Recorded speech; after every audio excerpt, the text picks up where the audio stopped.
السلام علیکم، میں ہوں محمد حمزہ خادم۔ دوستو، آج میں موجود ہوں کشمیر میں، اور حالیہ دنوں میں کشمیر میں آیا ہوں، اس لیے یہاں سے میں ویڈیو بنا رہا ہوں۔ بیسیکلی ہم سیاست پہ بات کریں گے، قاضی فائز عیسیٰ کے متعلق بات کریں گے۔ انہوں نے آج تو وہ بنچ سے علیحدہ ہوئے، اور کل ان کے لیے یہ نوٹیفیکیشن جاری ہوا تھا کہ آنے والے جو سپریم کورٹ کے جج ہیں وہ قاضی فائز عیسیٰ ہوں گے۔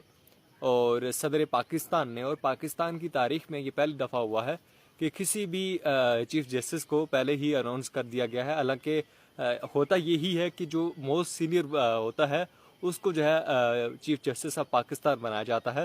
یاد رہے کہ یہی صدر پاکستان جو ہیں، انہوں نے قاضی فائز عیسیٰ کے خلاف ایک ریفرنس داخل کیا تھا۔ اس میں یہ تھا کہ آمدن سے زائد اثاثوں کے متعلق وہ ریفرنس تھا، اور بعد ازاں عمران خان نے اور صدر جو تھے انہوں نے یہ کہا تھا کہ ہم جو ہے غلطی پر تھے، اور جو قاضی فائز عیسیٰ تھے وہ درست جگہ پر تھے۔ اس کے علاوہ ہم بات کریں گے، آج 9 رکنی بنچ جو تھا وہ سماعت کر رہا تھا کہ ملٹری کورٹ میں جو ہے جو سول عوام ہے اس کے جو فیصلے ہیں وہ ہونے چاہیے یا نہیں۔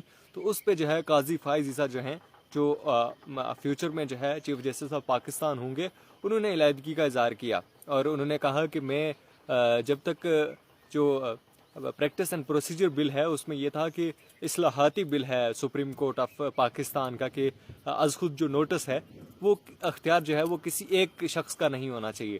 تو اس کے متعلق وہ تشویش کا اظہار کر رہے تھے، اور انہوں نے کہا کہ جب تک اس کے متعلق فیصلہ نہیں ہو جاتا تو تب تک میں جو ہے اس طرح کی کسی بھی بینچ کا حصہ نہیں بنتا۔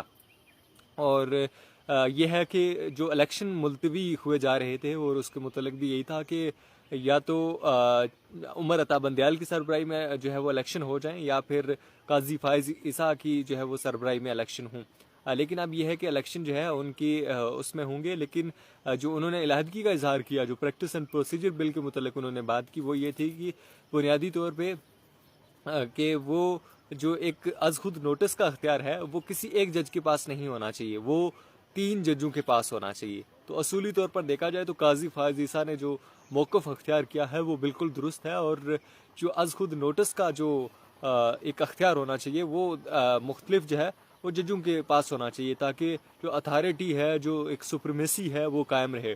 اور کچھ لوگوں کا ماننا ہے کہ جو پارلیمنٹ ہے وہ مداخلت کر رہی ہے، لیکن میرا خیال یہ ہے کہ جو پریکٹس اینڈ پروسیجر بل ہے اس میں یہ واضح ہو جاتا ہے کہ طاقت اور اقتدار جو ہے وہ دوسرے لوگوں تک منتقل ہونا چاہیے۔ اب دیکھنا یہ ہے کہ آنے والے دنوں میں کیا پیش رفت ہوتی ہے۔ آپ اس متعلق کیا رائے رکھتے ہیں؟ اپنی قیمتی رائے کا اظہار ضرور کیجیے گا۔ اپنے میزبان محمد حمزہ خادم کو